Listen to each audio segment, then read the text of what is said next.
ಈಗ ಒಂದು breaking news ಇದೆ, ಬನ್ನಿ ನೋಡೋಣ.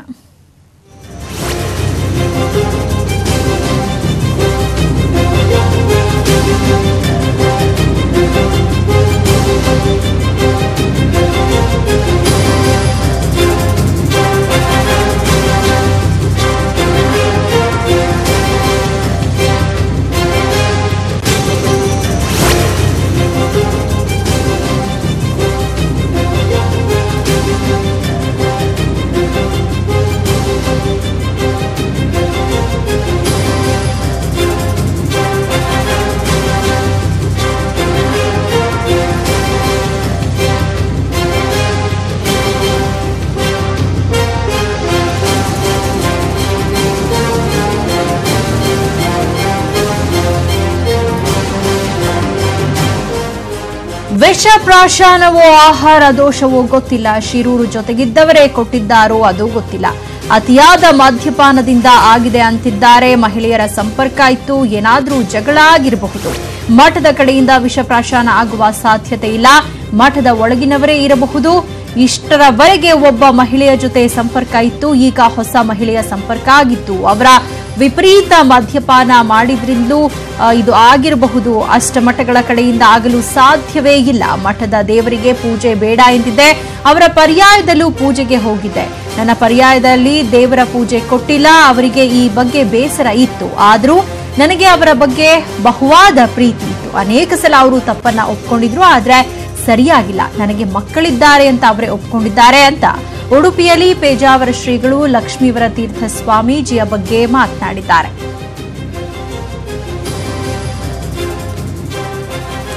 ಈ ಬಗ್ಗೆ ಮತ್ತಷ್ಟು ಮಾಹಿತಿಯನ್ನು ಪಡೆಯೋಣ. ನಮ್ಮ ಪ್ರತಿನಿಧಿ ಪರೀಕ್ಷಿತ್ ಶೇಟ್ ಇದೀಗ ನಮ್ಮ ಜೊತೆ ದೂರವಾಣಿ ಸಂಪರ್ಕ ಹೊಂದಿದ್ದಾರೆ. ಪರೀಕ್ಷಿತ್, ಪೇಜಾವರ ಶ್ರೀಗಳು ಶಿರೂರು ಸಾವಿನ ಬಗ್ಗೆ ಮಾತನಾಡಿರುವಂತದ್ದು, ಶಿರೂರು ಶ್ರೀಗಳ ಸಾವಿನ ಬಗ್ಗೆ ಒಟ್ಟಾರೆಯಾಗಿ ಇವತ್ತು ಯಾವೆಲ್ಲ ವಿಚಾರಗಳನ್ನ ಮಾತನಾಡಿದ್ರು ಶಿರೂರು ಶ್ರೀಗಳಕ್ಕೆ ಸಂಬಂಧಪಟ್ಟ ಹಾಗೆ?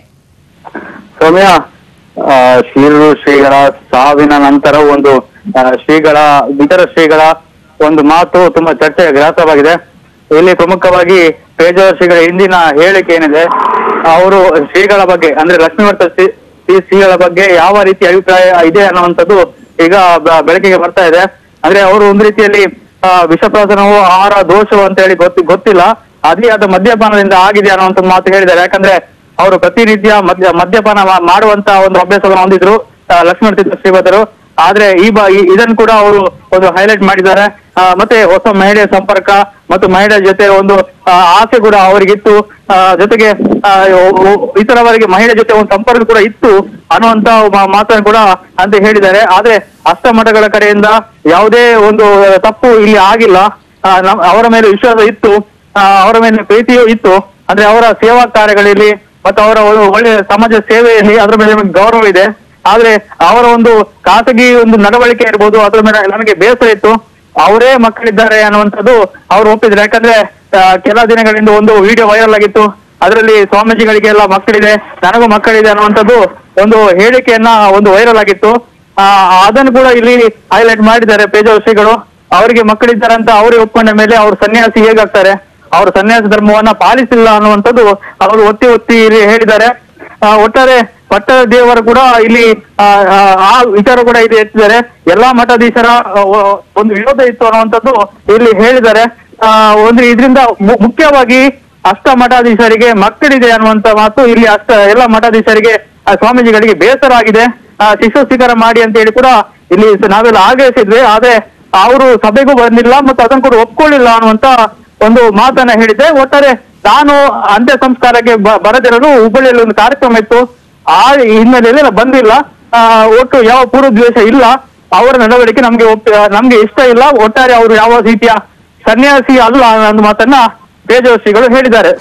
ಒಟ್ಟಾರೆ ಪೇಜಾವರ ಶ್ರೀಗಳ ಮಾತುಗಳನ್ನ ಕೇಳ್ತಾ ಇದ್ರೆ ಶಿರೂರು ಶ್ರೀಗಳು ಕಾಲವಾದ ನಂತರವೂ ಕೂಡ ಅವರ ಬಗ್ಗೆ ಇದ್ದಂತಹ ಒಂದು ಅಸಮಾಧಾನ, ಬೇಜಾರು ಇನ್ನೂ ಕೂಡ ಪೇಜಾವರ ಶ್ರೀಗಳಿಗೆ ಕಡಿಮೆ ಆಗಿಲ್ಲ ಅಂತ ಅನ್ಸುತ್ತೆ. ಮತ್ತೊಂದ್ ಕಡೆ ಈಗಾಗಲೇ ಪೊಲೀಸ್ ತನಿಖೆ ಕೂಡ ಆಗ್ತಾ ಇರುವಂತದ್ದು.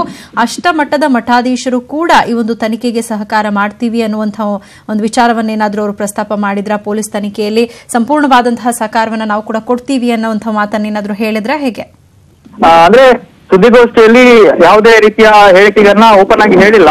ಆದ್ರೆ ಅವರದ್ದು ಮಾತು ಏನಂದ್ರೆ ನಾವು ಸಹಕಾರ ಕೊಡ್ತೇವೆ, ಆದ್ರೆ ಇಲ್ಲಿ ಮಠಾಧೀಶರ ಯಾವುದೇ ತಪ್ಪು ಆಗಿಲ್ಲ ಅನ್ನುವಂತ ಮಾತು ಹೇಳಿದ್ದಾರೆ. ಒಟ್ಟಾರೆ ಸ್ವಾಮಿ ಪೇಜಾವರ ಶ್ರೀಗಳು ಹಿರಿಯ ಸ್ವಾಮೀಜಿಯಾಗಿ ಎಲ್ಲ ಮಾರ್ಗದರ್ಶನ ಕೊಡಬೇಕಿತ್ತು. ಆದ್ರೆ ಪೇಜಾವರ ಶ್ರೀಗಳು ಒಂದು ಶಿರೂರು ಶ್ರೀಗಳನ್ನ ಅವರ ಮರಣಾನಂತರ ಕೂಡ ಒಂದು ಹಗುರವಾಗಿ ಅವರ ಬಗ್ಗೆ ಮಾತಾಡಿದ್ದಾರೆ. ಇದು ಎಷ್ಟು ಮಟ್ಟಿಗೆ ಸರಿ ಅನ್ನುವಂತ ಮಾತು ಲಕ್ಷ್ಮೀನಾಥ ತೀರ್ಥ ಶ್ರೀಪಾದರ ಅಭಿಮಾನಿಗಳಿಂದ ಕೇಳಿ ಬಂದಿದೆ. ಯಾಕಂದ್ರೆ ಈ ಹಿಂದೆಯೂ ಅವರು ಅಂತ್ಯ ಸಂಸ್ಕಾರ ಸಮಯದಲ್ಲೂ ಬರೆದಿದ್ದಾಗ ಅವರ ವಿರುದ್ಧ ಒಂದು ಆಕ್ರೋಶ ಕೇಳಿ ಬಂದಿತ್ತು. ಒಂದು ಹಿರಿಯ ಸ್ವಾಮೀಜಿಯಾಗಿ ಒಂದು ಬರಬೇಕಿತ್ತು, ಆದ್ರೆ ಅವರು ಬಂದಿಲ್ಲ ಅನ್ನುವಂತ ಆಕ್ರೋಶದ ಬೆನ್ನಲ್ಲೇ ಪೇಜಾವರ ಶ್ರೀಗಳು ಇಂತಹ ಒಂದು ಹೇಳಿಕೆ ನೀಡುವಂತದ್ದು ಶಿರೂರು ಶ್ರೀಗಳ ಒಂದು ಅಭಿಮಾನಿಗಳಿಗೆ ಮತ್ತು ಅಪಾರ ಭಕ್ತರಿಗೆ ತುಂಬಾ ನೋವುಂಟಾಗಿದೆ. ಒಟ್ಟಾರೆ ಈ ಕೊನೆಯ ಕಾಲದಲ್ಲೂ ಒಂದು ಶ್ರೀಗಳಿಗೆ ಈ ರೀತಿಯ ಒಂದು ಕಡೆಗಣಿಸ್ತಾರೆ, ಈ ರೀತಿಯ ಒಂದು ಹೇಳಿಕೆಗಳನ್ನು ಕೊಡ್ತಾರೆ ಅನ್ನುವಂಥದ್ದು ದುರದೃಷ್ಟ ಹೇಳ್ಬೋದು ಸೌಮ್ಯ. ಅದೊಂದ್ ಕಡೆ ಅವರ ಸುದ್ದಿಗೋಷ್ಠಿಯಲ್ಲಿ ಅವರ ಬಗ್ಗೆ ನನಗೆ ಬಹುವಾಗಿ ಪ್ರೀತಿ ಇತ್ತು ಅನ್ನುವಂತ ಒಂದು ಮಾತುಗಳನ್ನ ಕೂಡ ಹೇಳಿದ್ದಾರೆ. ಅಂದ್ರೆ ಅಷ್ಟಮಠಾಧೀಶಗಳಲ್ಲೇ ಬಹಳ ಹಿರಿಯರು ಪೇಜಾವರ ಶ್ರೀಗಳು, ಅವರ ಪ್ರತಿಯೊಂದು ಮಾತಿಗೂ ಕೂಡ ಬಹಳ ತೂಕ ಇರ್ತಾ ಇತ್ತು. ಹಾಗಾದ್ರೆ ಶಿರೂರು ಶ್ರೀಗಳ ಬಗ್ಗೆ ಅಸಮಾಧಾನ ಇದ್ದಲ್ಲಿ ಅವರೇ ಒಂದು ಮಾರ್ಗದರ್ಶನ ಕೊಡಬಹುದಾಗಿತ್ತು ಅನ್ನುವಂಥ ಒಂದು ಮಾತುಗಳು ಕೂಡ ಈಗ ಅವರ ಭಕ್ತರ ವಲಯದಲ್ಲಿ ಕೇಳಿ ಬರ್ತಾ ಇರುವಂತದ್ದು. ಸೊ ಈಗ ಪೇಜಾವರ ಶ್ರೀಗಳ ಮಾತುಗಳನ್ನ ಕೇಳಿದ ನಂತರ ಭಕ್ತರು ಏನ್ ಹೇಳ್ತಾ ಇದ್ದಾರೆ ಅಂತ. ಒಟ್ಟಾರೆ ಪೇಜಾವರ ಶ್ರೀಗಳ ಹೇಳಿಕೆಗೆ ಈ ಹಿಂದೆಯೂ ಆಕ್ರೋಶ ಕೇಳಿ ಬಂದಿತ್ತು. ಈಗಲೂ ಕೂಡ ಒಂದು ಬೇಸರಗಳು ವ್ಯಕ್ತವಾಗಿದೆ. ಅವರು ಮಾರ್ಗದರ್ಶನ ಕೊಡ್ಬೇಕಿತ್ತು, ಆದ್ರೆ ಅವರು ಮೊದಲಿಂದಲೂ ಕೂಡ ಯಾವ ಮಾರ್ಗದರ್ಶನ ಕೊಟ್ಟಿಲ್ಲ. ಇನ್ನೊಂದ್ ಕಡೆ ನೋಡ್ಬೇಕಾದ್ರೆ ಶಿರೂರು ಶ್ರೀಗಳು ಯಾರದೇ ಮಾತನ್ನು ಕೇಳ್ತಾ ಇಲ್ಲ. ಎಲ್ಲಿ ತಪ್ಪಾಗಿದೆ ಅದನ್ನ ಕಟ್ಟುವಾಗಿ ಖಂಡಿಸ್ತಾ ಇದ್ರು. ಪೇಜಾವರ ಶ್ರೀಗಳ ಹೇಳಿಕೆಯನ್ನು ಕೂಡ ಖಂಡಿಸ್ತಾ ಇದ್ರು. ಎಲ್ಲಿ ತಪ್ಪಾಗಿದೆ ಅದನ್ನ ನಾನು ಖಂಡಿತವಾಗಿ ಖಂಡಿಸ್ತೇನೆ ಅನ್ನುವಂತ ಮಾತುಗಳು ಕೇಳಿ ಬರ್ತಾ ಇತ್ತು. ಅವರ ಒಂದು ನೇರ ನುಡಿ ಅದೇ ಅವರಿಗೆ ಮುಳುವಾಯ್ತಾ ಅನ್ನುವಂಥದ್ದು ಇಲ್ಲಿ ಕೇಳಿ ಬಂದಿರುವ ಮಾತು ಸೌಮ್ಯ.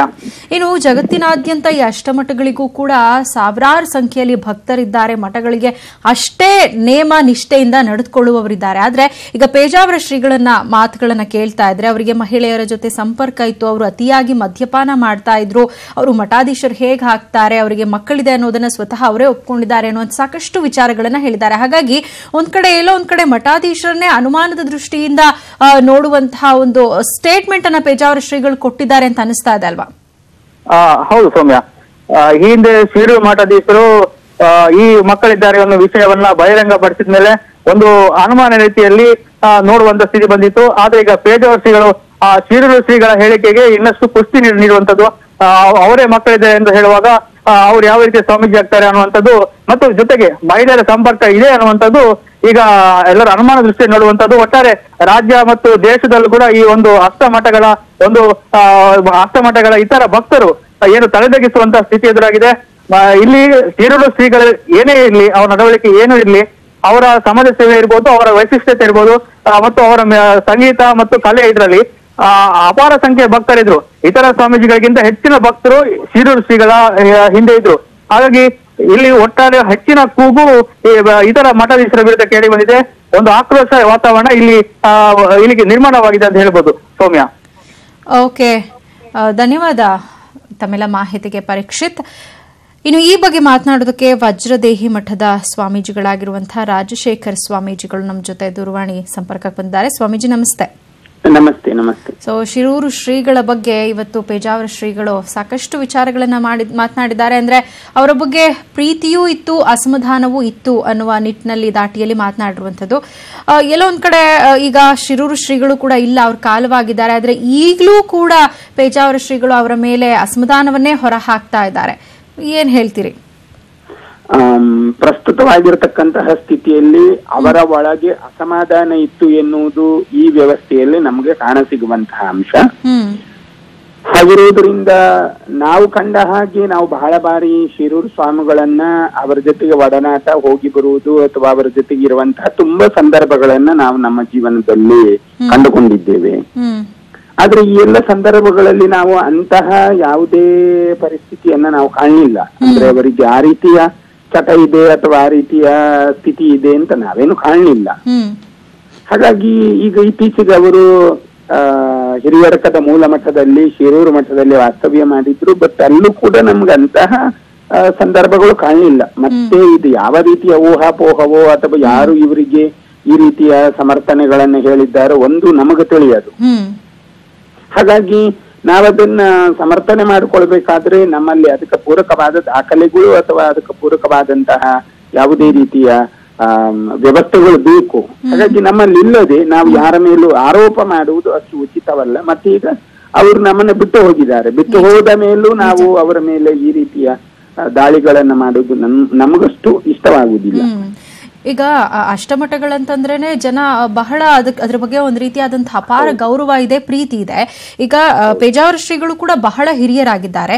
ಶಿರೂರು ಶ್ರೀಗಳ ಬಗ್ಗೆ ಅವ್ರಿಗೆ ಅದೇ ರೀತಿ ಈಗ ಮುಂಚೆನೆ ಗೊತ್ತಿದ್ರೆ, ಈಗ ಅವ್ರು ಹೇಳ್ತಾ ಇದ್ರು ಮಹಿಳೆಯರ ಜೊತೆ ಸಂಪರ್ಕ ಇತ್ತು, ಅವರು ಅತಿಯಾದಂತಹ ಮದ್ಯಪಾನವನ್ನ ಮಾಡ್ತಾ ಇದ್ರು, ಅವರೇ ಸ್ವತಃ ಮಕ್ಕಳಿದ್ದಾರೆ ಅನ್ನೋದನ್ನ ಒಪ್ಕೊಂಡಿದ್ದಾರೆ ಅಂದ್ಮೇಲೆ ಅವ್ರನ್ನ ಮಠಾಧೀಶರು ಅಂತ ಹೆಂಗ್ ಕರೆಯಕ್ ಸಾಧ್ಯ ಅಂತ. ಸೊ ಅವ್ರು ಇದ್ದಂತ ಸಂದರ್ಭದಲ್ಲೇ ಇದನ್ನ ಪ್ರಶ್ನೆ ಮಾಡಬಹುದಿತ್ತಲ್ವಾ? ಆದ್ರೆ ಅವ್ರ ಕಾಲವಾದ ನಂತರ ಈ ಮಾತುಗಳೆಲ್ಲ ಯಾಕೆ ಅಂತ ಅನ್ಸುತ್ತಲ್ವಾ? ಈ ಪ್ರಶ್ನೆಗೆ ಇದು ಬಹಳ ತಾವೊಬ್ರು ಆಂಕರ್ ಆಗಿ ಒಳ್ಳೆಯ ರೀತಿಯ ಪ್ರಶ್ನೆಯನ್ನ ಎತ್ತಿದ್ದೀರಿ. ಹಾಗಾಗಿ ನಮ್ಮ ಅನಿಸಿಕೆ ಕೂಡ ಇದೇ ಇತ್ತು. ಇವರು ಹಿರಿಯ ಮಠಾಧೀಶರಿದ್ದಾರೆ, ಮತ್ತೆ ಜ್ಯೇಷ್ಠ ಯತಿಗಳಿದ್ದಾರೆ, ಎಲ್ಲರಿಗೂ ಇವರು ಮಾರ್ಗದರ್ಶಕರಾಗಿದ್ದಾರೆ.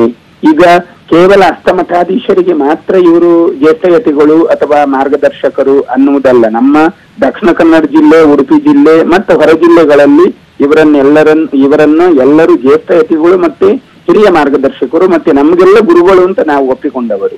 ಹಾಗಿರುವುದರಿಂದ ಈ ರೀತಿಯ ವಿವಾದಗಳು ಇತ್ತೇ ಅನ್ನುವುದರ ಪ್ರಶ್ನೆ ಬಂದಾಗ ಜೀವಂತ ಇರುವಾಗಲೇ ಅವರನ್ನ ಕರೆಸಿ ಅವರಲ್ಲಿ ಮಾತಾಡೋದು ಅಥವಾ ಅವರ ಬಗ್ಗೆ ತಿಳುವಳಿಕೆ ಮಾಡೋದು, ಅಥವಾ ಈಗ ಅವರು ಬಂದಿಲ್ಲ ಅಂತಂದ್ರೆ ಆ ಮಠದ ಸುಪರ್ದಿಯಲ್ಲಿ ಇವರಿದ್ದಾರೆ. ಈಗ ಅಷ್ಟಮಠ ಅಂದ್ರೆ ಇವರ ಮಠದಿಯ ಸುಪರ್ದಿಯ ಒಳಗೆ ಇವರೇ ಇದ್ದಾರೆ.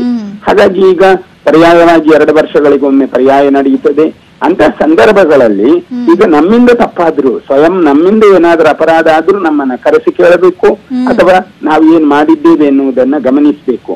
ಹಾಗಾಗಿ ಇದೆಲ್ಲ ಪ್ರಶ್ನೆಗಳು ನಮ್ಮಲ್ಲಿ ಬಂದಾಗ, ಒಬ್ಬ ವ್ಯಕ್ತಿ ನಮ್ಮನ್ನ ಕಳೆದುಕೊಂಡು ಹೋದಾಗ ಅವನ ಬೆನ್ನು ಕೂಡ ನೋಡಿ ನಾವು ಚಪ್ಪರಿಸಬಾರದು ಅನ್ನುವಂತಹ ಒಂದು ಹಿಂದಿನ ಮಾತಿದೆ. ಈ ಎಲ್ಲ ವಿಷಯಗಳನ್ನ ಗಮನಿಸಿದಾಗ ಇಲ್ಲೇನೋ ಇವರ ಒಳಗೆ ವೈಷಮ್ಯ ಇತ್ತು ಎನ್ನುವುದನ್ನ ತೋರಿಸಿದ ಹಾಗಾಗ್ತದೆ, ಈಗ ಅದನ್ನ ಪ್ರಕಟ ಮಾಡಿದಾಗ ಆಗ್ತದೆ ಅನ್ನುವುದು ನಮ್ಮ ಮನಸ್ಸಿಗೆ ಬಂದ ವಿಷಯ. ಹಾಗಾಗಿ ಇದನ್ನ ನಾವು ಈಗ ಮಾಡುವುದು ಉಚಿತವೇ ಅಲ್ಲ. ಅವರು ಏನೋ ಮಾಡಿದ್ದಾರೆ, ಅವರ ಜೊತೆಗೆ ಹೋಗಿದೆ. ಅವರು ಏನ್ ನಡೆಸಿರ್ಬಹುದು ಅದು ಅವರ ಜೊತೆಗೆ ಹೋಗಿದೆ.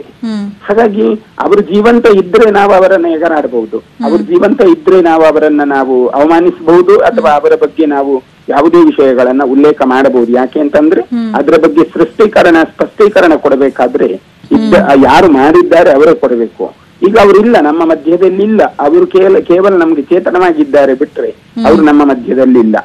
ಹಾಗಾಗಿ ಈ ಎಲ್ಲ ಊಹಾಪೋಹಗಳು ಯಾಕೆ ಸೃಷ್ಟಿಯಾಯಿತು ಅನ್ನುವುದರ ಬಗ್ಗೆ ನಾವು ಗಮನಿಸಿದಾಗ ನಾವು ಅದನ್ನ ಬಹಿರಂಗವಾಗಿ ನಮ್ಮೊಳಗೆ ಮನಸ್ತಾಪ ಇತ್ತು. ನಿಜ ನಿಜ. ಆಮೇಲೆ ಸ್ವಾಮೀಜಿಗಳೇ ಆಗ ಏನು ಹೇಳಿದೆ, ಈಗ ಈ ರೀತಿ ಮಾತನಾಡ್ತಾ ಇರೋದು ಒಂದು.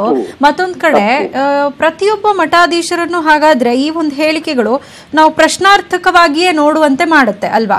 ಈಗ ಯಾರ ಬಗ್ಗೆನೂ ಈಗ ಮಾತನಾಡದೆ ಅವ್ರ ಕಾಲವಾದ ನಂತರ ಅವ್ರಿಗೆ ಆ ರೀತಿ ಇತ್ತು ಈ ರೀತಿ ಅಂತ ಹೇಳ್ತಿದ್ರೆ, ಹಾಗಾದ್ರೆ ಪ್ರತಿಯೊಬ್ಬ ಮಠಾಧೀಶರು ಕೂಡ ಹೀಗೇನಾ ಅಂತ ನಾವು ಮನಸ್ಸಲ್ಲಿ ಯೋಚನೆ ಕೂಡ ಬರುತ್ತೆ ಅಲ್ವಾ? ಖಂಡಿತ. ಇದರಲ್ಲಿ ಏನಾಗ್ತದೆ ಅಂತಂದ್ರೆ, ಈಗ ಧರ್ಮ ಪ್ರಜ್ಞೆ ಉಳ್ಳಂತಹ ಅಥವಾ ಈ ಸನ್ಯಾಸಿಗಳ ಬಗ್ಗೆ, ಸ್ವಾಮಿಗಳ ಬಗ್ಗೆ, ಮಠಾಧೀಶರ ಬಗ್ಗೆ ಹೆಚ್ಚು ಗೌರವಯುತವಾಗಿ ನಡ್ಕೊಳ್ಳುವವರು ತುಂಬಾ ಮಂದಿ ಇದ್ದಾರೆ. ನಮ್ಮ ಒಳಗಿನ ವಿಷಯಗಳನ್ನ ಬಿಡುವ, ನಾವೇನು ಒಳಗೆ ಹಾಳಿದ್ದೇವೋ, ಒಳಗೆ ಕೆಟ್ಟದ್ದಿದ್ದೇವೋ ಅದೆಲ್ಲವನ್ನ ಬದಿಗೆ ಹಾಕಿ ಹೊರಗಿನ ಸಮಾಜ ನಮ್ಮನ್ನ ಹೇಗೆ ಕಾಣ್ತದೆ ಅಂತಂದ್ರೆ, ನಮ್ಮ ಯಾವುದನ್ನು ಲೆಕ್ಕಿಸದೇನೆ ನಮ್ಮನ್ನ ಗೌರವಿಸ್ತಾರೆ. ದಾರಿಯಲ್ಲಿ ಹೋದಾಗ ದೂರದಿಂದ ಅಡ್ಡ ಬಿದ್ದು ಕೆಲವರು ಇದಕ್ಕಿಂತಲೂ ಹೆಚ್ಚು ತಮ್ಮ ಮೈಯಲ್ಲಿರುವಂತಹ ಶಾಲನ್ನ ಬೀದಿಗೆ ಹಾಕಿ ಕುಡಿ ಅದ್ರ ಮೇಲೆ ನಡ್ಕೊಂಡು ಹೋಗಿ ಅಂತ ಹೇಳಿ ಆ ಶಾಲನ್ನ ಮೈಗೆ ಹೊದ್ದುಕೊಳ್ಳುವಂತ ಭಕ್ತರಿದ್ದಾರೆ. ನಾವು ಯಾವತ್ತೂ ಅವರನ್ನ ಮೂರ್ಖರನ್ನಾಗಿಸಬಾರದು ಅನ್ನೋದು ನಮ್ಮ ಭಾವನೆ.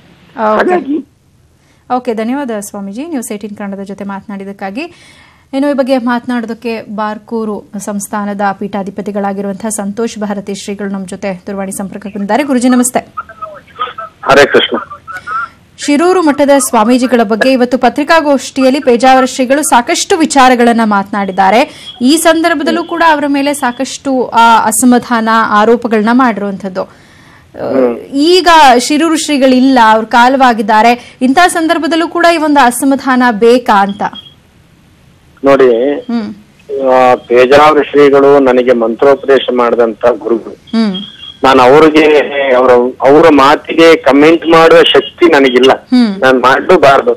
ಯಾಕೆಂದ್ರೆ ಅವ್ರಿಗೆ ಶಿಷ್ಯನಾಗಿ ಮಗನ ರೂಪದಲ್ಲಿ ಇರ್ತಕ್ಕಂಥವ್ರು.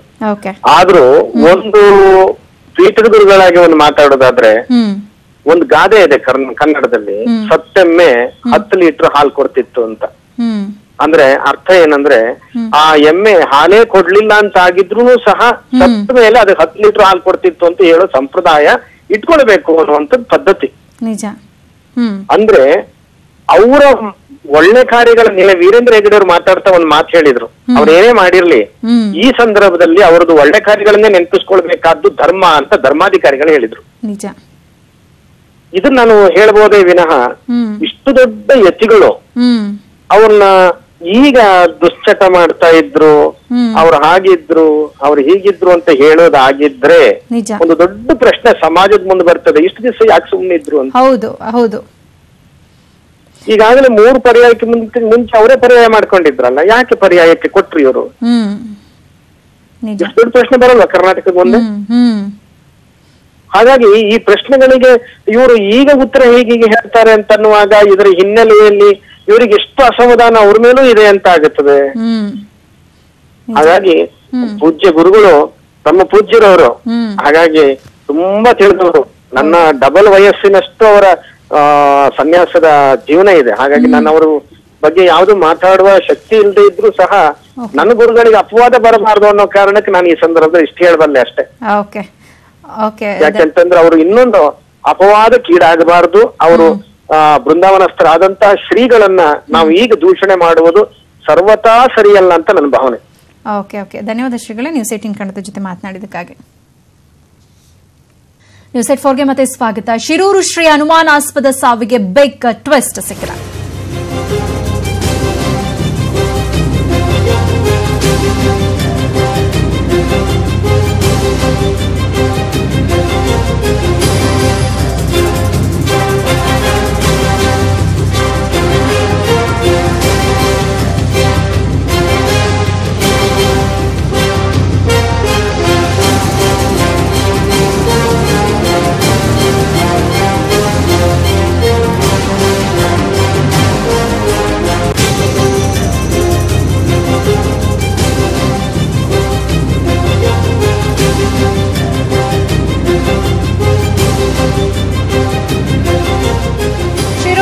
ಅನುಮಾನಾಸ್ಪದ ಸಾವಿಗೆ ಬಿಗ್ ಟ್ವಿಸ್ಟ್ ಸಿಕ್ಕಿದೆ. ನ್ಯೂಸ್ 18 ಕನ್ನಡದಲ್ಲಿ ಶಿರೂರು ಶ್ರೀಗಳ ಸಾವಿನ ರಹಸ್ಯವನ್ನ ನಾವು ಬಯಲು ಮಾಡ್ತೀವಿ. ಶಿರೂರು ಶ್ರೀ ಸಾವಿನ ಹಿಂದೆ ಕಾಣದ ಕೈವಾಡ. ನ್ಯೂಸ್ 18 ಕನ್ನಡಕ್ಕೆ ಸಾವಿನ ಸುಳಿವು ಸಿಕ್ಕಿದೆ. ಇದೊಂದು ಸುಳಿವನ್ನ ನೀಡಿದ ಶ್ರೀಯ ಆಪ್ತರು. ಅವರ ಪ್ರಕಾರ ಅವರ ಸಾವಿಗೆ ರಿಯಲ್ ಎಸ್ಟೇಟ್ ಕೈವಾಡವಿದೆಯಾ ಅನ್ನುವಂತಹ ಒಂದು ಪ್ರಶ್ನೆ ಉದ್ಭವ ಆಗಿದೆ.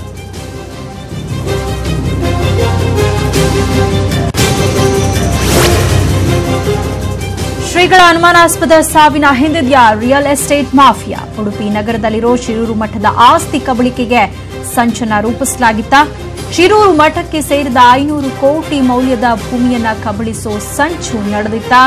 ಶಿರೂರು ಮಠದ ಜಮೀನು ಹೊಡೆಯೋದಕ್ಕೆ ರಿಯಲ್ ಎಸ್ಟೇಟ್ ಸ್ಕೆಚ್ ಹಾಕಿತ್ತ. ಶಿರೂರು ಮಠಕ್ಕೆ ಉತ್ತರಾಧಿಕಾರಿಯನ್ನ ನೇಮಕವಾಗದ್ದನ್ನೇ ಬಂಡವಾಳ ಮಾಡಿಕೊಂಡಿರುವ ಶಂಕೆ ಇದೀಗ ವ್ಯಕ್ತವಾಗಿದೆ.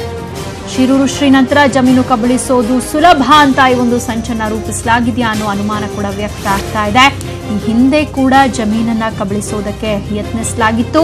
ಶಿರೂರು ಶ್ರೀಗಳ ಸಾವಿನ ಹಿಂದೆ ರಿಯಲ್ ಎಸ್ಟೇಟ್ ಮಾಫಿಯಾ ಇರೋ ಶಂಕೆಯನ್ನ ಶ್ರೀಗಳ ಆಪ್ತರು ವ್ಯಕ್ತಪಡಿಸಿದ್ದಾರೆ.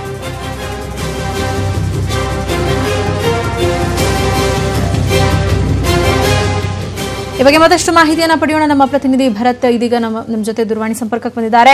ಭರತ್, ಶಿರೂರು ಶ್ರೀಗಳ ಅನುಮಾನಾಸ್ಪದ ಸಾವಿನ ಹಿಂದೆ ಸಾಕಷ್ಟು ಅನುಮಾನಗಳು ವ್ಯಕ್ತ ಆಗ್ತಾ ಇದೆ. ಅದರಲ್ಲಿ ಒಂದು ಮೂಲದ ಮಾಹಿತಿಯ ಪ್ರಕಾರ ರಿಯಲ್ ಎಸ್ಟೇಟ್ ಮಾಫಿಯಾದ ಕೈವಾಡವೂ ಇರಬಹುದು ಅನ್ನುವಂತಹ ಒಂದು ಅನುಮಾನಗಳನ್ನ ಕೂಡ ವ್ಯಕ್ತಪಡಿಸಲಾಗಿದೆ. ಸೊ ಇದಕ್ಕೆ ಸಂಬಂಧಪಟ್ಟ ಹಾಗೆ ಶಿರೂರು ಶ್ರೀಗಳ ಆಪ್ತರು ಏನ್ ಮಾಹಿತಿ ಕೊಟ್ಟಿದ್ದಾರೆ?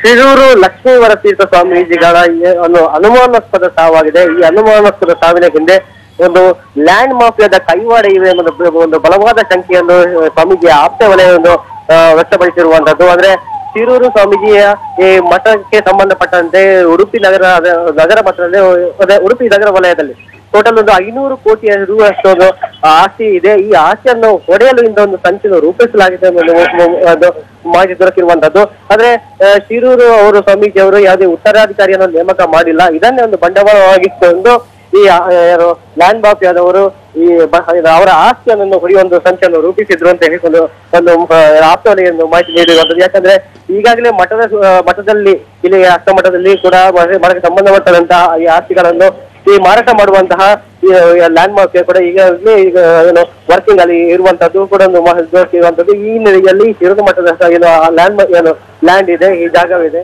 ಈ ಜಾಗವನ್ನು ಕೂಡ ಒಳಗ ಹಾಕಿಕೊಂಡು ಇದನ್ನು ಒಂದು ಡೀಲ್ ಮಾಡಿಕೊಂಡು ಲಾಭ ಪಡೀಲಿಕ್ಕೆ ಅಂತ ಹೇಳ್ಕೊಂಡು ಈ ಒಂದು ಅವರ ಏನು ಸಾವಿಗೆ ಕಾರಣ ಆಗಿದ್ದಂತ ವಿಷಯ ಒಂದು ಬಯಲಾಗಿರುವಂತದ್ದು. ಇನ್ನು ಈ ಆಪ್ತರು ಯಾರು ಮಾಹಿತಿ ನೀಡಿದ್ದಾರೆ ಅವರು ಇನ್ನೊಂದು ಕೂಡ ಒತ್ತಾಯ ಮಾಡಿರುವಂತದ್ದು. ಈಗ ಮಠದಲ್ಲಿ ಈಗಾಗಲೇ ಸಾವಿರಾರು ಅಂದ್ರೆ ಬೆಲೆ ಬಾಳುವಷ್ಟು ಚಿನ್ನ ಬೆಳ್ಳಿಗಳು ಏನು ಪ್ರಾಪರ್ಟಿಗಳಿವೆ. ಕೆಲವೊಂದು ಏನು ಈಗಾಗಲೇ ನೀಡುವಂತಹ ಅಂದ್ರೆ ಭಕ್ತರಿಂದ ಬರುವಂತಹ ಏನು ಪ್ರಾಪರ್ಟಿಗಳು, ಈ ಪ್ರಾಪರ್ಟಿ ಈಗಾಗಲೇ ಕೆಲವೊಂದು ಲೆಕ್ಚರ್ ಬುಕ್ ನಲ್ಲಿ ದಾಖಲೆ ಮಾಡಲಾಗಿದೆ.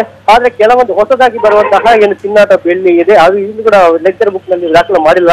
ಈ ಸಪೋಸ್ ಒಂದು ವೇಳೆ ಈಗ ಶಿರೂರು ಮಠಕ್ಕೆ ಹೊಸತಿ ಯಾರನ್ನು ನೇಮಕ ಮಾಡಿದ್ರೆ ಅಂದ್ರೆ ಯಾರನ್ನು ಪೂಜೆ ಮಾಡಲಿಕ್ಕೆ ನೇಮಕ ಮಾಡಿದ್ರೆ ಅವರನ್ನು ಕೂಡ ಏನು ಚಿನ್ನ ಬೆಳ್ಳಿಯನ್ನು ಅವರು ಸ್ವಂತಕ್ಕೆ ಬಳಸಿಕೊಳ್ಳುವಂತಹ ಏನು ಸಾಧ್ಯತೆಗಳು ಹೆಚ್ಚಾಗಿರೋ ನಿಟ್ಟಿನಲ್ಲಿ ಈ ಮಠವನ್ನು ಸದ್ಯಕ್ಕೆ ಏನು ಗವರ್ಮೆಂಟ್ ಸುಪರಿಚಿತಗೊಳ್ಬೇಕು ಅಂತ ಒಂದು ಒತ್ತಾಯಗಳನ್ನು ಮಾಡಿದ್ದಾರೆ. ಧನ್ಯವಾದ ಭರತರಾಜ್ ತಮ್ಮೆಲ್ಲ ಮಾಹಿತಿಗೆ. ಶಿರೂರು ಶ್ರೀಗಳ ಅನುಮಾನಾಸ್ಪದ ಸಾವು ಪ್ರಕರಣಕ್ಕೆ ಸಂಬಂಧಪಟ್ಟ ಹಾಗೆ ಉಡುಪಿ ಪೊಲೀಸರು ಇದೀಗ ತೀವ್ರ ವಿಚಾರಣೆಯನ್ನು ನಡೆಸ್ತಾ ಇದ್ದಾರೆ. ಮೂಲ ಮಠವನ್ನ ಇದೀಗ ಪೊಲೀಸರು ವಶಕ್ಕೆ ಪಡೆದುಕೊಂಡಿದ್ದಾರೆ. ಸಿಬ್ಬಂದಿಯ ವಿಚಾರಣೆಯನ್ನು ಕೂಡ ಮಾಡ್ತಾ ಇದ್ದಾರೆ. ಶ್ರೀಗಳಿಗೆ ಊಟ ತಯಾರಿಸ್ತಾ ಇದ್ದಂತಹ ವಾಸುದೇವ್ ಭಟ್ನನ್ನ ಇದೀಗ ಪೊಲೀಸರು ವಶಕ್ಕೆ ಪಡೆದುಕೊಂಡಿದ್ದಾರೆ. ನಿನ್ನೆ ಸಂಜೆಯಿಂದ ಅಡುಗೆ ಭಟ್ರಾದ ವಾಸುದೇವ್ ಭಟ್ ಅವರ ವಿಚಾರಣೆ ಮುಂದುವರೆದಿದೆ. ಯಾವ ಅಡುಗೆ ತಯಾರಿಸಿದ್ದರು, ಯಾವ ಸಾಮಗ್ರಿಯ ಖರೀದಿ ಮಾಡಿದ್ರು ಅನ್ನೋ ಬಗ್ಗೆ ಕೂಡ ಅವರು ಪೊಲೀಸರಿಗೆ ವಿವರಣೆಯನ್ನ ನೀಡ್ತಾ ಇದ್ದಾರೆ. ಹಾಗಾಗಿ ಮಠದ ಸಿಬ್ಬಂದಿಗಳನ್ನ ಇದೀಗ ಪೊಲೀಸರು ವಿಚಾರಣೆಯನ್ನ ನಡೆಸ್ತಾ ಇದ್ದಾರೆ. ಮೂಲ ಮಠವನ್ನ ಇದೀಗ ವಶಕ್ಕೆ ಪಡೆದುಕೊಂಡು ಪೊಲೀಸರು ತೀವ್ರ ವಿಚಾರಣೆಯನ್ನ ನಡೆಸ್ತಾ ಇದ್ದಾರೆ.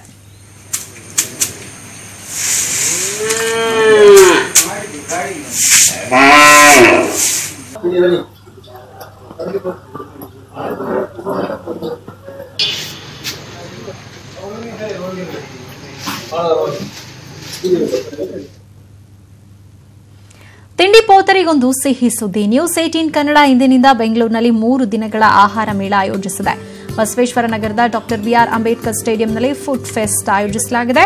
ಪ್ರವೇಶ ಉಚಿತವಿದ್ದು ನೀವು ಭಾಗವಹಿಸಿ ಎಂಜಾಯ್ ಮಾಡಬಹುದು. ಡ್ಯಾನ್ಸ್, ಕಾಮಿಡಿ ಶೋ ಕೂಡ ನೋಡ್ತಾ ಆಹಾರವನ್ನು ಸವಿಯಬಹುದು.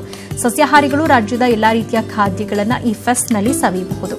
ಹಾಗಾಗಿ ನೀವು ಈ ವೀಕೆಂಡ್ನಲ್ಲಿ ಕುಟುಂಬ ಸಮೇತ ವಿಸಿಟ್ ಮಾಡಿ ಬಗೆ ಬಗೆಯ ಫುಡ್ ಅನ್ನು ಟೇಸ್ಟ್ ಮಾಡಬಹುದು.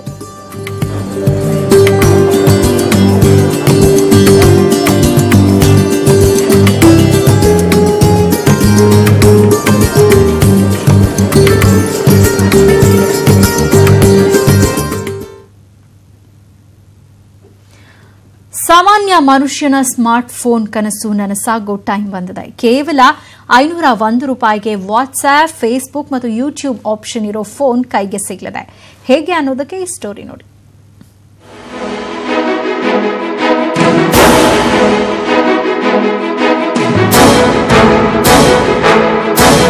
ರಿಲಯನ್ಸ್ ಜಿಯೋ ಅನ್ನೋ ಕಾನ್ಸೆಪ್ಟ್ ಅಸ್ತಿತ್ವಕ್ಕೆ ಬರ್ತಿದ್ದ ಹಾಗೆ ದೂರ ಸಂಪರ್ಕ ಲೋಕದಲ್ಲಿ ಕ್ರಾಂತಿಯಾಗಿತ್ತು. ಆ ಬಳಿಕ ಜಿಯೋ ಸ್ಮಾರ್ಟ್ ಫೀಚರ್ ಇರೋ ಫೋನ್ಗಳನ್ನ ಪರಿಚಯಿಸಿದ್ದು ರಿಲಯನ್ಸ್ ಜಿಯೋ ಮಾನ್ಸೂನ್ ಹಂಗಾಮ ಆರಂಭವಾಗಲಿದೆ. ಇಂದು ಸಂಜೆ 5 ಗಂಟೆಯಿಂದ ಜಿಯೋ ಮಳಿಗೆಗಳಲ್ಲಿ ಗ್ರಾಹಕರಿಗೆ ಈ ಫೋನ್ ಸಿಗಲಿದೆ. ಅಂದರೆ ಎಕ್ಸ್ಚೇಂಜ್ ಆಫರ್. ಈ ಎಕ್ಸ್ಚೇಂಜ್ ಆಫರ್ ಏನಂತಂದರೆ ನಿಮ್ಮ ಹತ್ರ ಇರೋ ಯಾವುದೇ ಕೀಪ್ಯಾಡ್ ಫೋನ್ ಆಗಿರ್ಬೋದು, ಫೀಚರ್ ಫೋನ್ ಆಗಿರ್ಬೋದು, ಅದ್ರ ಜೊತೆಗೆ 501 ರೂಪಾಯಿ ಕೊಟ್ಟರೆ 1 ವರ್ಷ ಬೆಲೆ ಬಾಳುವಂಥ ಜಿಯೋ ಫೋನನ್ನು, ಈ ಫೋನ್ನ ಕೇವಲ 501 ರೂಪಾಯಿ ಕೊಡ್ತಾ ಇದ್ದೀವಿ. ಈ ಆಫರ್ ಬಂದು ನಾಳೆ 5 ಗಂಟೆಯಿಂದ ಸ್ಟಾರ್ಟ್ ಆಗ್ತಿದೆ. ಇದರಲ್ಲಿ ಏನಾಗಿ ಅಡಿಷ್ನಲ್ ಆಗಿ ಆ್ಯಡ್ ಮಾಡಿದ್ದಾರೆ ಅಂದರೆ ಇಲ್ಲಿ ಹೊಸದಾಗಿ ಯೂಟ್ಯೂಬು, ಫೇಸ್ಬುಕ್ ಮತ್ತು ವಾಟ್ಸಪ್ ಲಾಂಚ್ ಮಾಡಿದ್ದಾರೆ. ಗ್ರಾಹಕರು ತಮ್ಮ ಬಳಿ ಇರುವ ಕೀಪ್ಯಾಡ್ ಫೀಚರ್ ಇರೋ ಯಾವುದೇ ಫೋನ್ ವಾಪಸ್ ಮಾಡಿ ಅದರ ಜೊತೆಗೆ 501 ರೂಪಾಯಿ ಕೊಟ್ರೆ ಹೊಸ ಜಿಯೋ ಸ್ಮಾರ್ಟ್ ಫೋನ್ ಸಿಗುತ್ತೆ. ಎಕ್ಸ್ಚೇಂಜ್ಗೆ ನಿಮ್ಮ ಬಳಿ ಫೋನ್ ಇಲ್ಲ ಅಂದ್ರೆ 1500 ರೂಪಾಯಿ ಕೊಟ್ರೆ ಹೊಸ ಸ್ಮಾರ್ಟ್ ಫೋನ್ ನಿಮ್ಮ ಕೈ ಸೇರಲಿದೆ.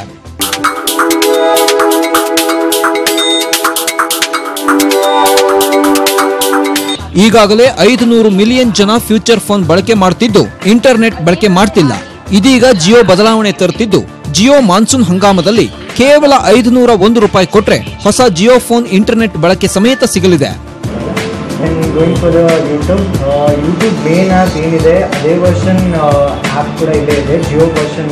ಜಿಯೋ ಸ್ಮಾರ್ಟ್ ಫೋನ್ನಲ್ಲಿ ಪ್ರಪಂಚದ ಬಹುಮುಖ್ಯ ಆಪ್ಗಳು ಲಭ್ಯವಿದ್ದು ಫೇಸ್ಬುಕ್, ವಾಟ್ಸ್ಆಪ್, ಯೂಟ್ಯೂಬ್, ಎಜುಕೇಶನ್, ಮನರಂಜನೆ, ನ್ಯೂಸ್ ಸೇರಿದಂತೆ ಬಹುಮುಖ್ಯವಾದ ಆಪ್ಗಳು ಇರುತ್ತವೆ. ವಾಯ್ಸ್ ಕಮಾಂಡ್ ಕೂಡ ಇರಲಿದ್ದು ಅನಕ್ಷರಸ್ಥರೂ ಸಹ ಈ ಫೋನ್ ಅನ್ನು ಬಳಸಬಹುದಾಗಿದೆ. Bureau report, news 18 Kannada.